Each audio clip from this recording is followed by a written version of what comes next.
Water. Nobody likes it. There, I've said it now. We've all been thinking it. Subnautica would be better without it. So today, I'm going to build a base which means that I don't have to touch it. So before we get started, let's lay down some ground rules. I'm going to build one base that links the mountain island all the way to the floating island. But that's not all. You might think that there's only 2 pieces of land in Subnautica, and you would be somewhat correct. But my dear friend, we here do not take such a narrow-minded approach to our definition of land. So in this challenge, we will also be considering the Lifepod and the Aurora as land. If you can put your feet on it and you aren't in the water, then my base must connect to it. But I will be treating the Aurora as one piece of land, meaning I won't be building on top of its engines or in the higher up part of its debris. And I think it goes without saying that I will be doing this challenge in creative mode. As much as I would love to spend the next 500 hours collecting all the resources to do this, I really need to walk my goldfish later, and he really needs his exercise. So let's begin. Now first I had to travel to each location I wanted to build at and place down a beacon. This way I knew which direction to build in, and I wouldn't start veering off in a random direction and get completely lost. We wouldn't want that now, would we?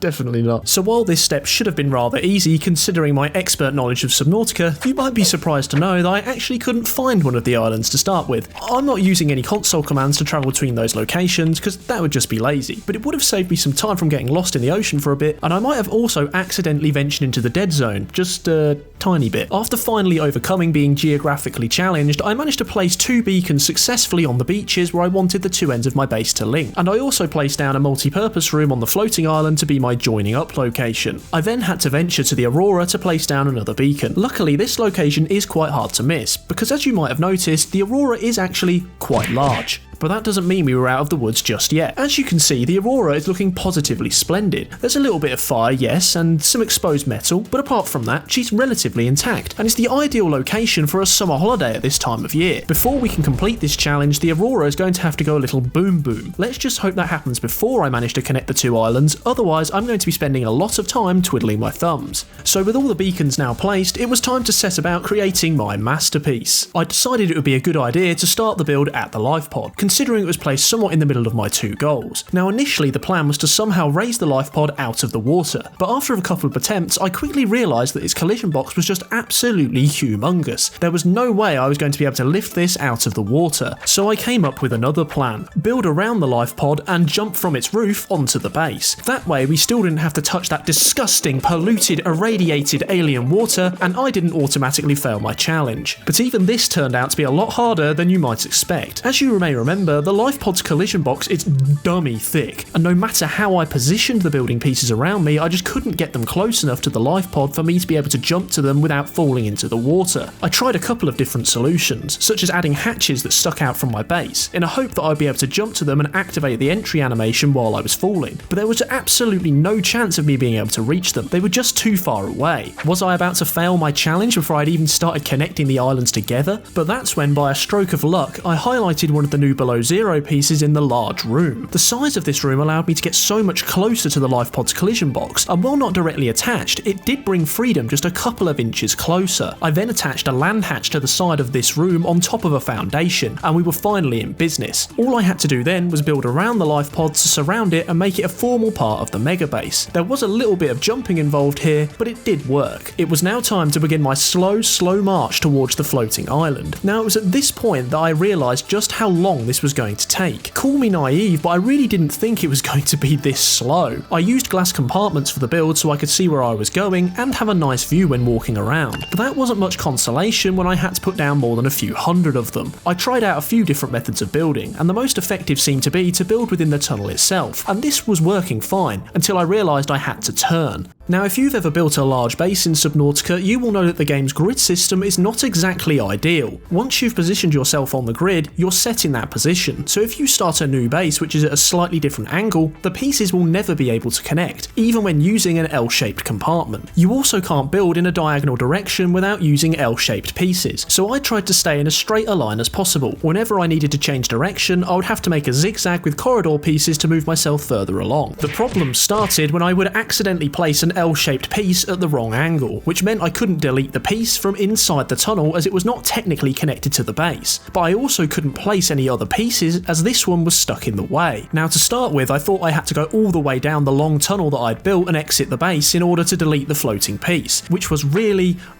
annoying, as then I had to go all the way back to enter my base again to restart the building process. For a while I would stay outside the base and build from the water, which seemed to progress in a similar speed to building within the base, but that also meant I had to pay attention and strafe sideways, which was a lot more effort than just mindlessly going in a straight line. But because I'm a big dum-dum, I would end up making the same mistake over and over again, having to complete the equivalent of a marathon which kept getting longer and longer the bigger the base got in order to fix any misplaced pieces. After doing this who knows how many times, it finally dawned on me that I could simply take a step back, delete the tunnel I was in, and place a hatch on it. This then allowed me to delete those evil L pieces which kept magically appearing at the wrong angle. Now I was starting to make good progress towards the floating island at this point, but the lag was also picking up. It wasn't completely insufferable, but it was still only a minor inconvenience for now, but it was definitely getting worse. I kept building and finally made it over to the floating island, where I finally realised that I had made the connector multi-purpose room on a different grid that I had my path, so I had to take that apart and rebuild it in order to connect it. We've now ticked off 2 of the 4 areas that we needed to complete to finish this challenge, and conveniently on the way back to the Lifepod to start building towards the next island, the Aurora chose to go supernova. I started working on the next side of the base with the idea that I was going to build all the way to the mountain island, but after building for a little while, I decided I was going to head to the Aurora instead. I placed down a T-shaped compartment so I could still carry on building towards the mountain island after I was done with the Aurora. While building out to the Aurora, the lag started to get even worse. What you're seeing right now is the raw footage of the game freezing after I placed down each building piece, and what I didn't know was this was only going to get so much worse. Closing in on the Aurora, I had the problem of needing to thread the tunnel through the opening in its side, and because I can't build diagonally, I had to make zigzag patterns all the way through to the inside of the ship. Now I was actually really worried here that there would be another massive collision box in the way like there was with the Lifepod, but luckily I was slowly able to pass through the gap and lock down that 3rd point on our challenge. There was only 1 point left to go, or so I thought, because it turns out I'd actually missed out a couple of other pieces of land off my list. This upturned Lifepod that rests on the surface next to the Aurora, which I had noticed out the window when I started building towards it, and the pieces of land that the Aurora actually rests on. But for now I decided I'd continue to build out towards the mountain island and deal with this later. I mean, how hard could it be? Luckily I was now quite close to the mountain island as I'd covered quite a lot of the distance when building towards the Aurora, so it was as simple as continuing to build and fighting the lag until I reached the beach nearby. At this point I took a quick break to add some signs into the base in case I got lost when walking in straight lines, and to make some windows to make things a bit more pretty, and then I set off to take on what was about to become my biggest test. I managed to remove a piece of the path near Lifepod 4 and add another T-shaped tunnel, and from there build out towards it. Now for some reason this Lifepod's collision box didn't work in the same way as the other ones. This meant I could actually build almost on top of it. I tried a number of different ways to connect the Lifepod to the base, but in the end I had to place 2 multi-purpose rooms on top of each other in order to get down to the foundations I'd placed, which then allowed me to get onto the Lifepod and back again. Now this was all going quite well, and I thought the rest of the challenge would now be done quite quickly. I couldn't have been more wrong. I started to build towards the small piece of land towards the back of the Aurora, but by this point the lag was becoming even worse. I would eventually make it to this piece of land, but there was also a tiny little island towards the end of it, so by the terms of the challenge I also had to build all the way to that too. I now only had one more target to connect to my base, which was the strip of land on the other side of the Aurora. I started to build out from the front where my previous base connection had left off, but I didn't quite realise how far away this last bit of land was from the front of the ship. Maybe it would have been easier for me to build around the back where I'd already started, but by this point I'd already gone halfway and there was no turning back now. Now it was at this point that the game really did start to fall to pieces. I honestly thought it was going to crash on numerous occasions as placing and deleting tunnels was now turning the game into a literal slideshow. Progression towards the final milestone had now slowed to a crawl, and just when I thought I was finished and I finally connected the last piece of land, I spotted another piece just under the Aurora's engine, and after finding out that I could actually stand on it, I wanted to sink to the bottom of the ocean and not come back. Luckily at this point I'd rebooted my game and took a quick break, and it actually fixed a lot of the lag issues. Now the issue was to try and connect such a small piece of land that was being blocked by the side of the Aurora's hitbox, although I did eventually manage to do this after fiddling around with lots of different combinations, and with that it had finally been done. The mission was complete. I could finally rest. This challenge was so much harder than I was anticipating, mostly because of the unbearable lag. Would I recommend you do this? Absolutely not. While seeing all the land in the game connected is kind of cool, it's definitely not worth the suffering required to do it.